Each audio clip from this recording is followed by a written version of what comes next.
Hey Big Red members, we have a task this week which is almost like a kettlebell test within the programming. It's only a few of you, so this will be on YouTube for anyone to follow along and just use the guidance. The main aim for this first test is a 5-minute AMRAP of swings. That will be with a single arm, double arm, or all the way overhead into the American swing. But you've got certain aims to hit a certain amount of reps. A good ballpark for this would be with a 32 or 40 kilo kettlebell to get 100 within 5 minutes. That's 20 on the minute. You can do it in sets of 10, 20, whatever, but the main way to think about the swing, and this is why we've got the video, is you're going to rest and use the motion of the swing to rest within it to create some efficiency with it. So we have this end position here, and then we have this hinge position here. At the end position, you should be squeezing your butt, squeezing your quads, staying balanced in the feet, not leaning and arching back too much, but also reaching forward slightly, kind of punching it forward so it floats. And that's going to be your rest within the swing when it's floating up there. From here, what you can do is pull it down using your lats, keeping that straight arm, pulling it down using your lats. And at the very last second, you're going to wait, and just play chicken with the kettlebell. Hinge, push, and then see it up to that floating space again. We want to spend as little time as possible in this hinge position, which is why you play chicken with it, and wait for it to come down. So if I were to not wait for it and just to hinge my hips too much, I'm going to start to use my lower back a lot, and I'm going to be fatigued quicker. So from here,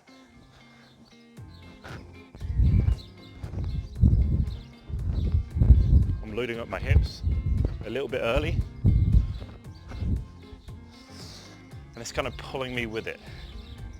You want that exchange rate between hinge and extension to be as fast as possible, so you can get more time resting up here and breathing with it up here. So it'll look a little bit more like this. There'll be a slight difference.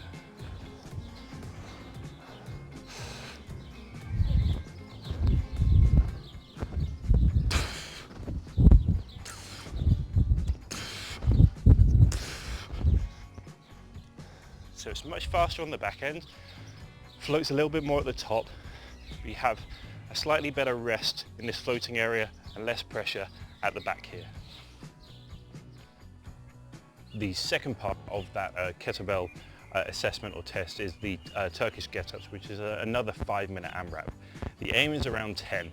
So you want to be performing a Turkish get-up roughly every 30 seconds. That's how long, 20 to 30 seconds is how long a concentrated Turkish get-up should take. You shouldn't be rushing each step.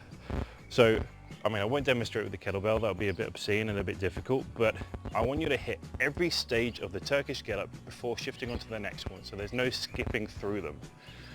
Just so you're concentrating on a nice, steady get-up style and technique. And the 5-minute AMRAP is not trying to get as many as you can, it's just moving perfectly and seeing how quickly you can get onto the next one without chilling out in between. So with it, the Turkish get-up, I might have a go with the kettlebell actually. I do not want to see you just sitting forward and just trying to get to your feet as quickly as possible. You need to hit every step before. So there's a punch, there is the first elbow, then hand, and then bridge, and then sweep the knee. There is then a side bend, and then the lunge up. You then have the reverse lunge, the side bend again. You have go back into the bridge, to the bum, to the elbow, and then back towards the floor and place it down. Make sure in each of them you get certain in every position before you move on to the next, and just work through them, alternating arms for 5 minutes.